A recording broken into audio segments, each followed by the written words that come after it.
तिर्यक अनंत स्पर्शी ज्ञात करने की विधि। तिर्यक अनंत स्पर्शी ऑब्लिक एसिम्पोट्स, डेफिनेशन हम लोग पढ़ ही लिए। ऑब्लिक एसिम्पोट्स, ठीक है। तो किसी वक्र की तिर्यक अनंत स्पर्शी ज्ञात करने के लिए ध्यान से देखना, वक्र की किसी दिए गए वक्र की किसी दिए गए वक्र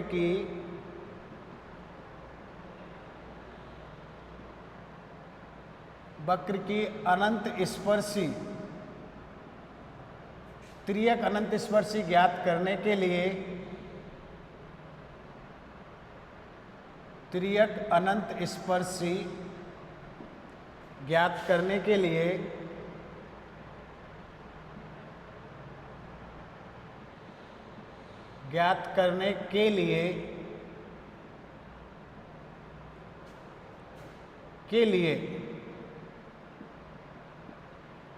अब पॉइंट आउट नोट करना, पॉइंट आउट दैट, क्या पॉइंट नोट करना है आपको कि जब x एक्सिस के पैरेलल देखा था हमने तो x की हाईएस्ट डिग्री टर्म को जीरो किया था, और जब बाई एक्सिस के लिए देखा था तो बाईएस्ट डिग्री टर्म को जीरो किया था।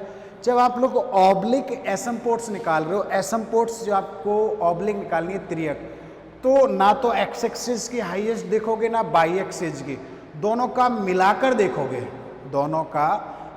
देखोगे। करने के लिए वक्र के समीकरण में उच्चतम घात के पद में, उच्चतम घात का पद, अब जैसे n डिग्री का है तो हम उच्चतम घात के पद को कहते हैं फाई n, n डिग्री का है तो उच्चतम घात के पद को कहते हैं फाई n, और उससे एक कम घात का पद कितना हो जाएगा n-1। जैसे n = 3 हो तो उच्चतम घात का पद हाईएस्ट पावर डिग्री कितनी हो जाएगी 3, और एक कम कितनी हो जाएगी 5, तो ये फाई 3 बन जाएगा, और ये फाई कितना बन जाएगा 2 बन जाएगा। तो ज्ञात करने के लिए वक्र के समीकरण में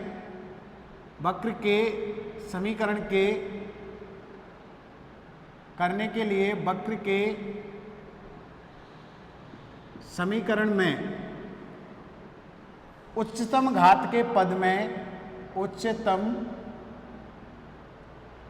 घात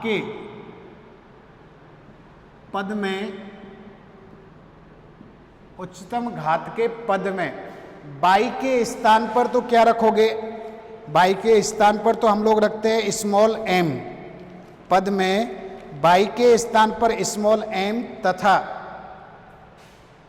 बाई के स्थान पर स्मॉल m, पद में बाई के स्थान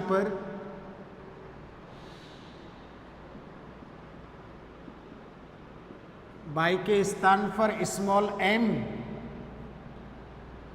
तथा x के स्थान पर 1 रखने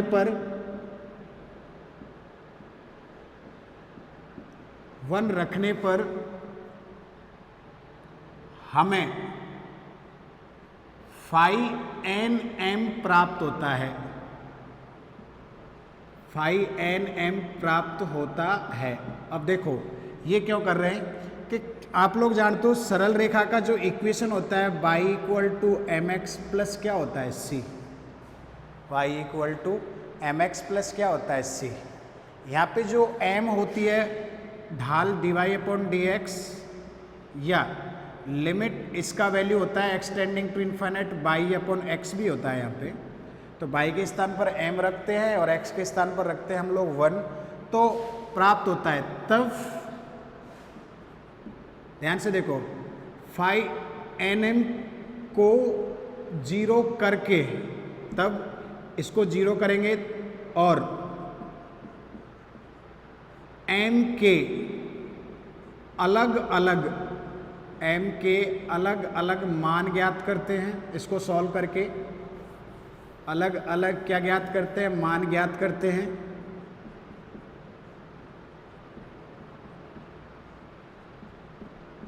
ज्ञात करते हैं। ठीक है, m के अलग अलग मान ज्ञात कर लिए। अब देखो बार बार मैं यही बता रहा हूँ, एसिम्पोट्स इस प्रकार की होगी, i equal to M X plus C. जैसे अभी आ नहीं रहा था कि देखो y इक्वल टू ए, तो y इक्वल टू ए था ना, इसमें m की वैल्यू 0 थी इसलिए x का कोफिशिएंट 0 हो गया। y इक्वल टू इसमें भी m की वैल्यू 0 थी इसलिए 0 हो गया। अब c का मान ज्ञात करने के लिए, अब c का मान ज्ञात करने के लिए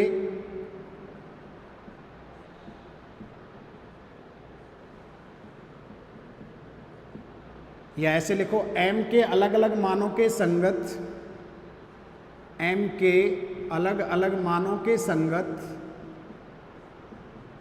अलग अलग मानों के संगत, इंग्लिश वाले क्या लिखोगे? टू फाइंड, मैं बोल रहा हूँ क्योंकि ये मेथड थोड़ा बड़ा है, दोनों में लिखने में अपन को बहुत टाइम लग जाएगा। To find the oblique asymptotes of given curve, to find the oblique asymptotes of given curve in the given curve, in the highest degree term of curve, in the highest degree term of curve, highest degree term of curve, y replaces by m, y replace y m, y replace y m and x replace y 1, या ऐसे लिख दो, putting y equal to m और x equal to 1, या y replace y, ये वाला y replace y m और x replace y 1, then we getting phi nm, then we getting phi nm, phi nm आ जाएगा। फिर then take phi nm, then यहाँ पे क्या लिखोगे? then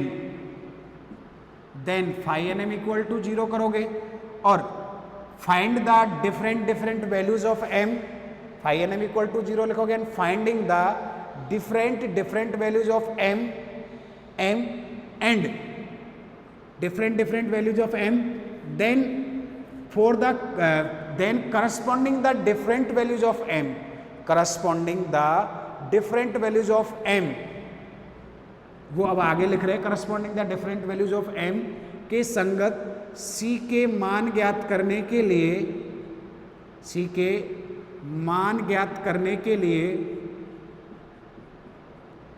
ज्ञात करने के लिए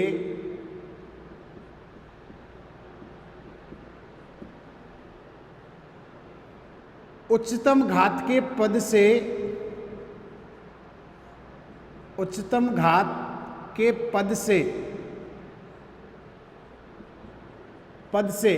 एक कम घात के पद में, एक कम घात के पद में, कम घात के पद में y के स्थान पर m तथा x के स्थान पर, x के स्थान पर 1 रखते हैं, जिससे हमें phi n-1 m प्राप्त होता है, phi m-1 प्राप्त होता है। इंग्लिश वाले लिखोगे, corresponding the different values of m, corresponding the different values of m be replaced by m और x by 1, we replace by m और x by 1 या y equal to m, x equal to m in the n-1, n घात का degree है, n-1 degree of term, n-1 degree of term, y के स्थान पर m लिखोगे, x के स्थान पर 1 लिखोगे and getting phi n minus m, getting phi n minus m. अभी मैं क्वेश्चन करवाऊंगा तब आप लोगों को पूरा समझ में आ जाएगा, ठीक है। प्राप्त होता है तब सी का जो फॉर्मूला होता है ज्ञात करने का, phi n minus m into m, minus में होता है phi n minus m into m divided by phi prime m, जहाँ पे प्राइम ये जो है प्राइम एम के सापेक्ष अवकलन है, differentiation with respect to m के सापेक्ष अवकलन है, डिफरेंशिएशन विद रेस्पेक्ट टू किसके रेस्पेक्ट में है, एक्स के रेस्पेक्ट में, डिफरेंशिएशन विद रेस्पेक्ट टू किसके रेस्पेक्ट में, एक्स के रेस्पेक्ट में, ठीक है। तो m की वैल्यू जाएगी, m की वैल्यू इसमें रखेंगे तो c की अलग अलग वैल्यू जाएगी, ठीक है। और इन y और m के मानों को, y व m के मानों को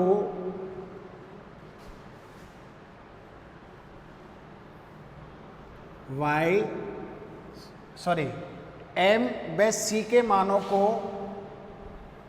where prime denote differentiation with respect to m, ठीक है। m व c के मानों को y equal to M X plus C में रखने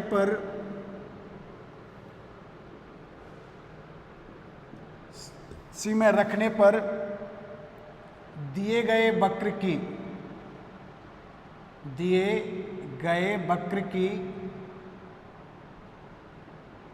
की अनंत स्पर्शी ज्ञात होती है। पुटिंग, इंग्लिश वाले, putting the all values of m and c, all values of m and c, we getting oblique asymptotes, कौन सी एसिम्पोट्स ज्ञात करेंगे, ऑब्लिक। जैसे कि एक्सरसाइज का क्वेश्चन नंबर फर्स्ट, ये अपन की जो बुक है अवकलन गणित की, डिफरेंशियल कैलकुलस की, उसकी एक्सरसाइज 8A का, एक्सरसाइज है 8A, एक्सरसाइज 8A का क्वेश्चन नंबर फर्स्ट कर रहे हैं हम लोग। देखो उसकी सारी अनंत स्पर्शियां ज्ञात करेंगे। इक्वेशन ऑफ गिवन कर्व या कर्व इज गिवन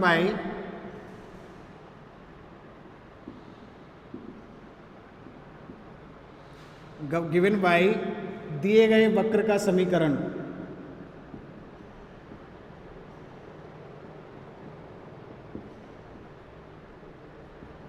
समीकरण क्या है देखो, y cube minus x square y plus 2y square plus 4y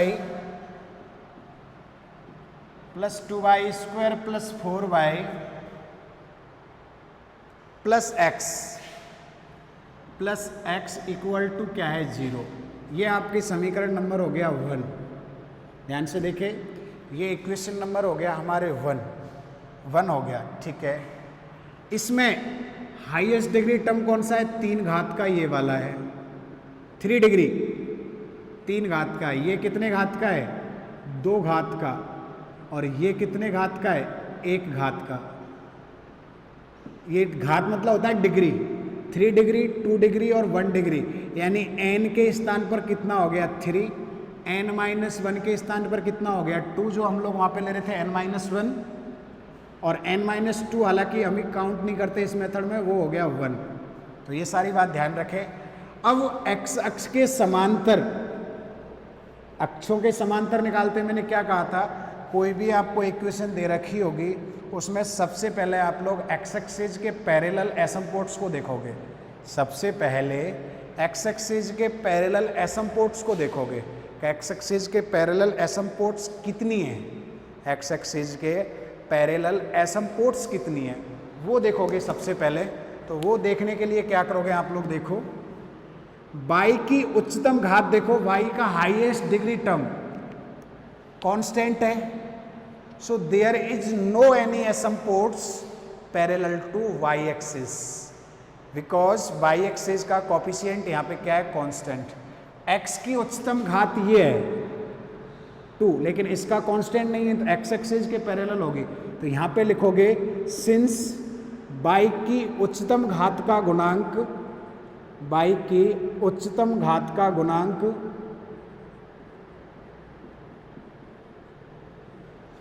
उच्चतम घात का गुणांक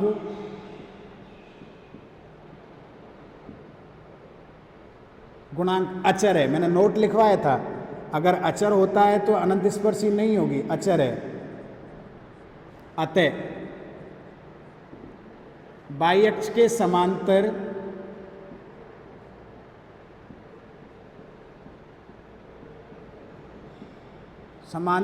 कोई अनंत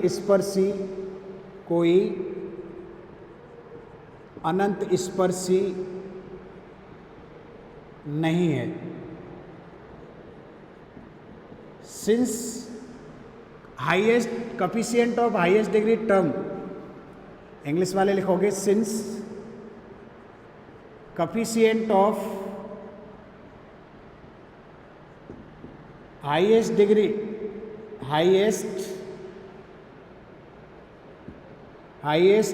of coefficient of highest degree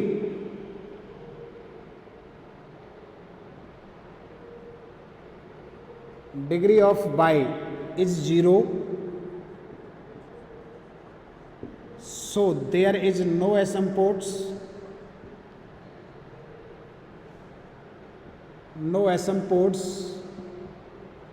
parallel to y axis। Hindi वाले हिंदी में लिखेंगे और इंग्लिश वाले इंग्लिश में लिखेंगे, दोनों में नहीं लिखना है जो मैं लैंग्वेज लिख रहा हूँ, बाकी मैथमेटिकली आप लोगों को सब लिखना है, ठीक है। अब x अक्ष की देखो, तो x अक्ष की उच्चतम घात का गुणांक अचर नहीं है। पुनः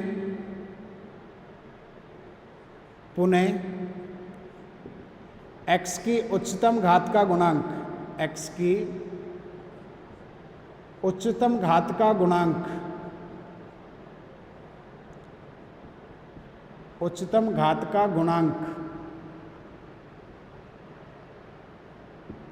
अचर नहीं है।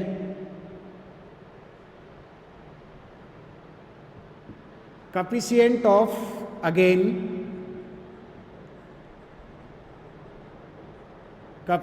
Of highest degree term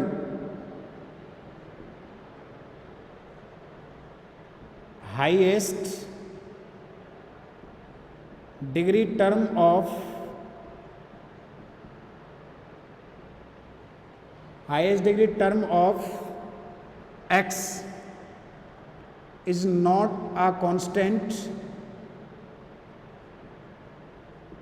so इसलिए -y को, अतः x की उच्चतम घात का गुणांक इक्वल टू क्या होगा, उच्चतम घात का गुणांक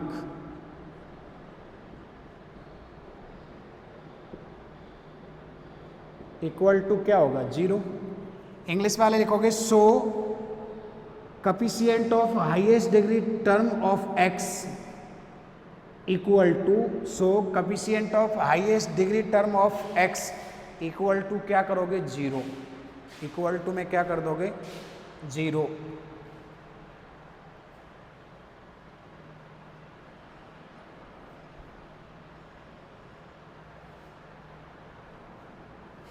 इक्वल टू में क्या कर दोगे आप लोग, 0।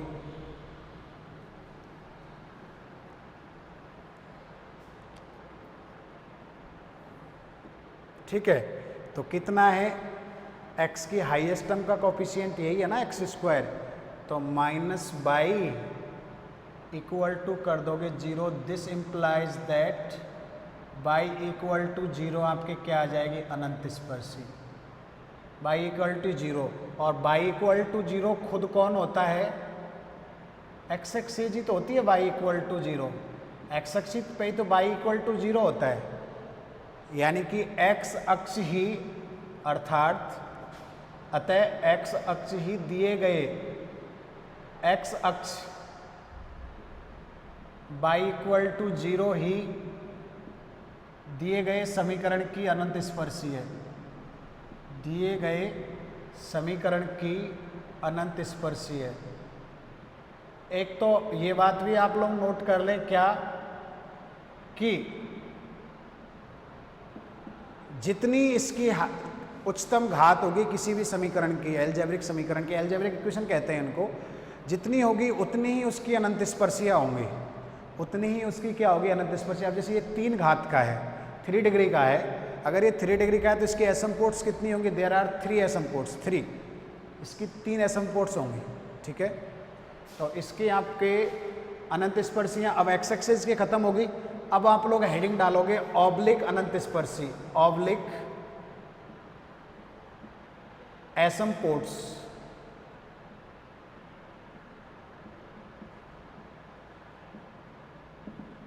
ऑब्लिक एसिम्पोट्स, त्रियक अनंत स्पर्शी।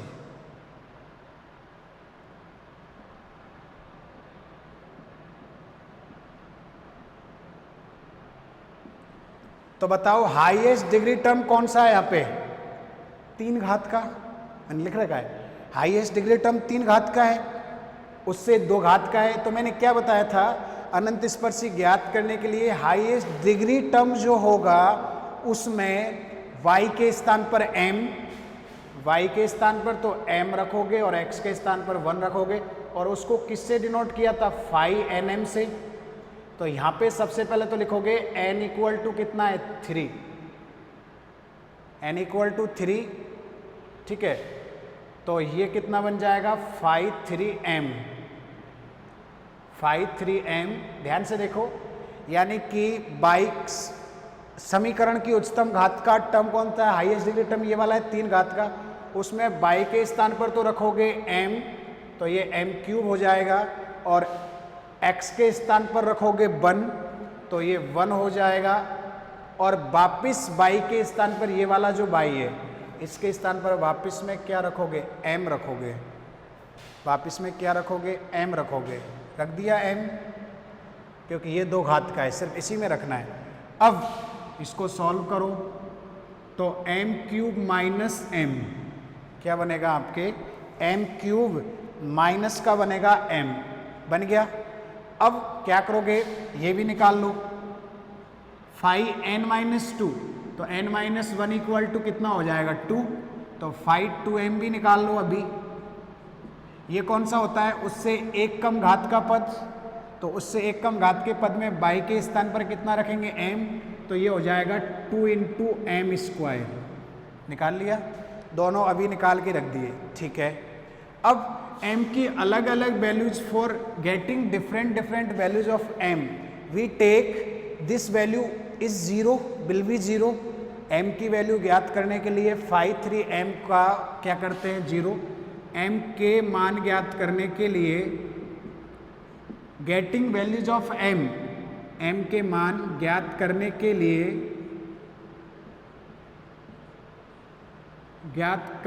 लिए,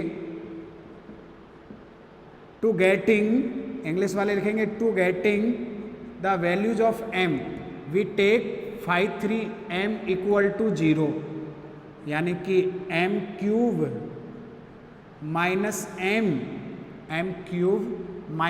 m इक्वल टू 0, तो एक m तो कॉमन आ गया, एक m तो कॉमन आ गया ना यहाँ पे, तो कितना बचा, m² - 1 इक्वल टू 0, तो this implies that m 3 factor हो गए इसके, m-1 और m+1, तो m इक्वल टू 0 एक वैल्यू, दूसरा m इक्वल टू 1 दूसरा वैल्यू, और तीसरा m equal to -1।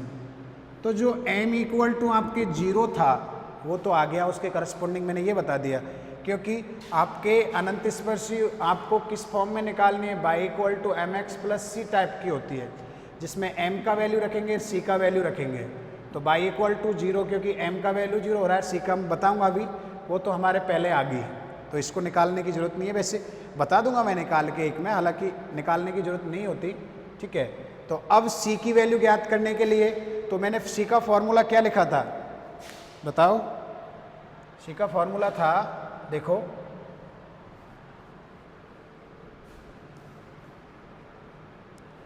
c equal to क्या लिखा था, वैसे तो बता देता हूँ। c इक्वल टू लिखा था मैंने phi of n-1m upon phi prime m, और m के रेस्पेक्ट में इसका क्या किया था, डेरिवेट अवकलन किया था। तो n की वैल्यू तो कितनी है यहाँ पे 3 और ऊपर कितना है 2। तो c इक्वल टू क्या फॉर्मूला होता है, c equal to minus phi 2m divided by phi 3 prime m, phi 3 prime m। Phi 3 का किसके रेस्पेक्ट में डेरिवेट करोगे, m के रेस्पेक्ट में। तो m के रेस्पेक्ट में डेरिवेट करो, देखो क्या आता है।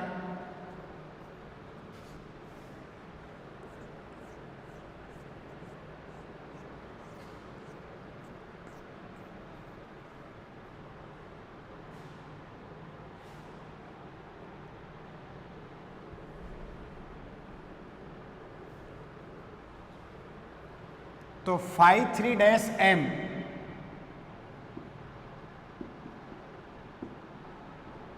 फाई 3 डैश m यानी कि m के रेस्पेक्ट में डिफ्रेंशिएशन करो तो ये बन जाएगा 3m square minus 1, 3m square minus 1, ठीक है। ये जो मेथड है c का, जो ये वाला वैल्यू है मैंने पहले ही बता दिया था, m के अलग अलग मानों के करस्पॉन्डिंग है, m के अलग अलग मानों के corresponding. This implies that is therefore c equal to कितना आएगा, माइनस में फाई 2m, देखो 2m square, phi 3 dash m की वैल्यू देखो 3m square minus 1, 3m square minus 1। अब तो m इक्वल टू 0 के करस्पॉन्डिंग, अब m इक्वल टू 0 के करस्पॉन्डिंग सबसे पहले लिखोगे m इक्वल टू 0 के संगत c का मान क्या आएगा, बताओ, संगत c। हाँ भाई, m के स्थान पर क्या रख दोगे,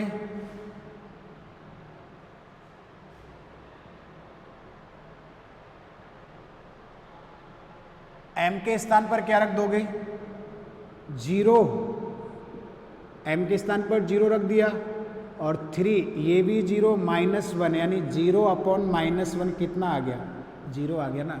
तो मैंने बताया था ना कि m की वैल्यू 0 आई है, तो वो पहले वाली वो आ गई, क्योंकि y equal to M X plus C हमारी अनंत स्पर्शी होती है।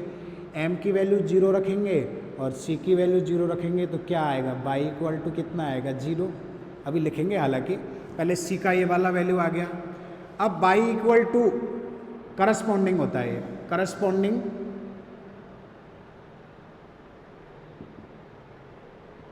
m इक्वल टू 0 के c के मान निकाल रहे हैं। अब m इक्वल टू +1 के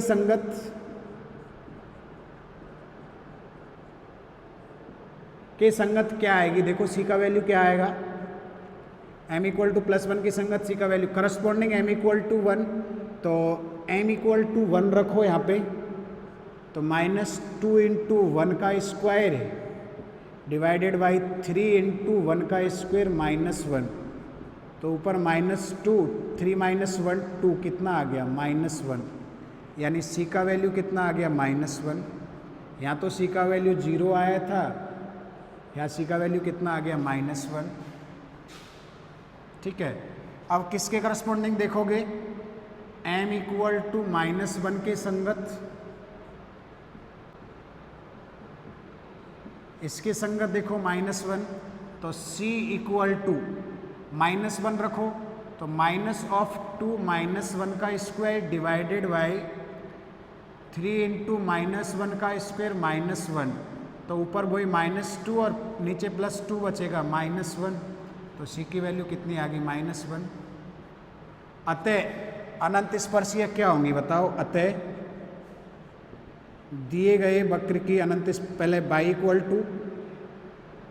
टू एक तो क्या आ रहा है, y equal to M X plus C में, अब y equal to M X plus C में मान रखने पर ये भाई स्लोप है, ये इक्वेशन जिसमें ये स्लोप होती है ये कांस्टेंट होता है। तो सबसे पहला कौन सा है, तो y equal to 0 dot x plus c equal to 0, this implies that y equal to 0। तो ये आपको निकालने की यहाँ पे ज़रूरत नहीं थी वैसे, पर मैंने बता दिया एक बार कि ऊपर जो आ गई वो नीचे आएगी, एक ही हुई है ये, वही दोबारा दिखा दी उसने।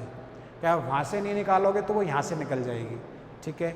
y इक्वल टू 0 के करस्पॉन्डिंग हो गया, इसके हो गया m इक्वल टू 0 और इसके हो गया। अब m इक्वल टू 1 और इसके करस्पॉन्डिंग देखो तो क्या आएगी, देखो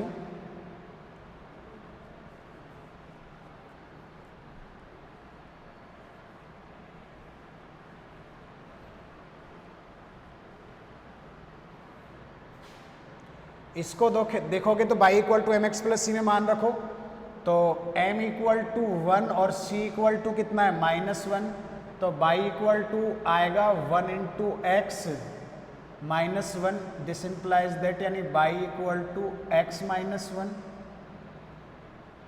c की वैल्यू -1 आ रही थी, बाई m इक्वल टू -1 और c इक्वल टू कितना है -1, c इक्वल टू -1 पर y इक्वल टू कितना आएगा -1 x -1, this implies that y equal to -x plus -1, यानी माइनस कॉमन ले लो तो ये बन जाएगी, या ऐसे ही लिख दो -x -1। अतः दिए गए वक्र की 3 अनंत स्पर्शी आ गई, ये ऊपर भी आ चुकी थी, ये दोबारा भी आ जाती है, ठीक है। 3 अनंत स्पर्शी आ गई, मैंने वही कहा था जितनी हाईएस्ट पावर होगी उसकी उतनी ही अनंत स्पर्शियाँ होगी। अतः दिए गए वक्र की अनंत स्पर्शियाँ कौन कौन सी, एक लाइन लिखोगे हमेशा। अतः दिए गए वक्र की अनंत स्पर्शियाँ, दिए गए वक्र की अनंत स्पर्शियाँ की अनंत स्पर्शी की अनंत स्पर्शी कौन कौन सी है, y equal to 0, y equal to x -1 and व y इक्वल टू -x व y इक्वल टू -x -1 है, 3 है। इंग्लिश वाले लिखोगे, बोल रहा हूं मैं।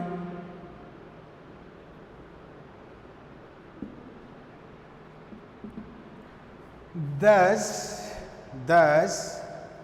the required, thus the required asymptotes of given curve, thus the required asymptotes of given curve, thus the required asymptotes of given curve,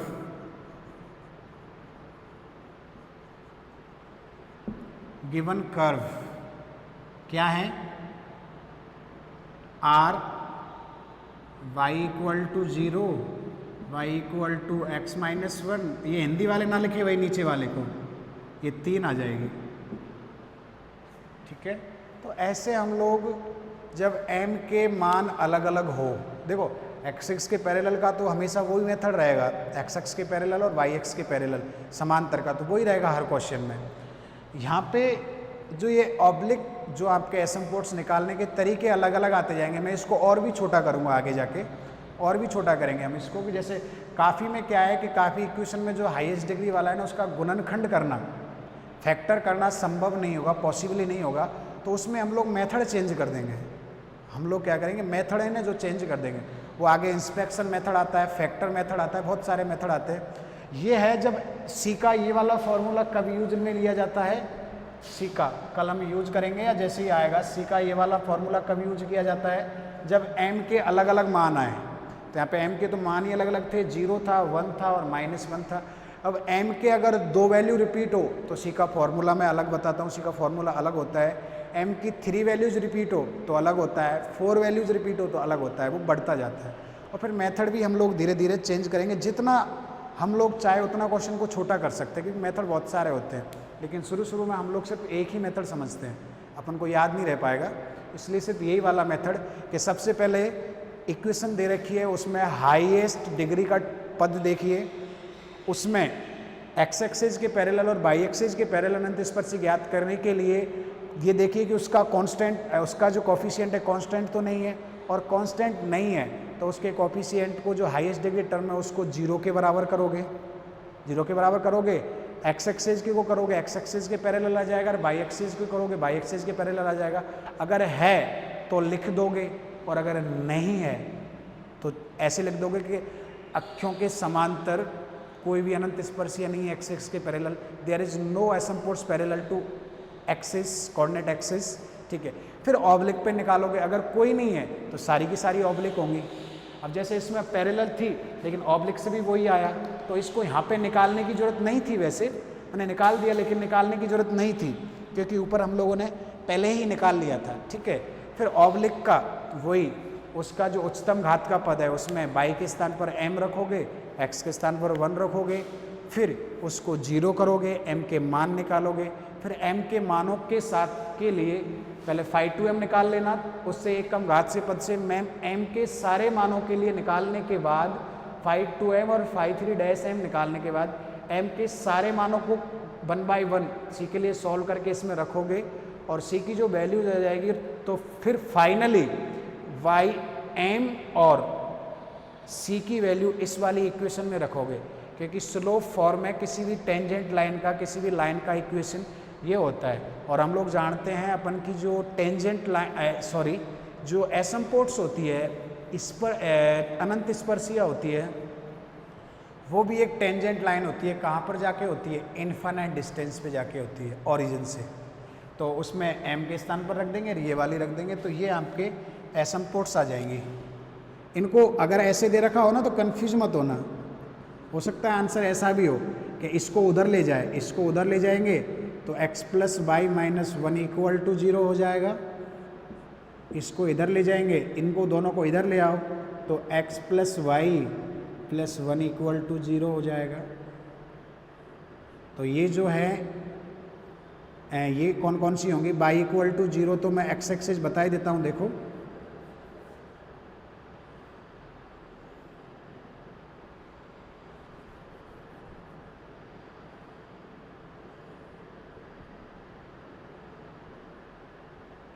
जो x + y + 1 है ये तो यहाँ से पास होगी, x = 0 रखो, y = -1 आ रहा है, और y = 0 रखोगे तो x = -1 आ रहा है, ये यहाँ से पास होगी,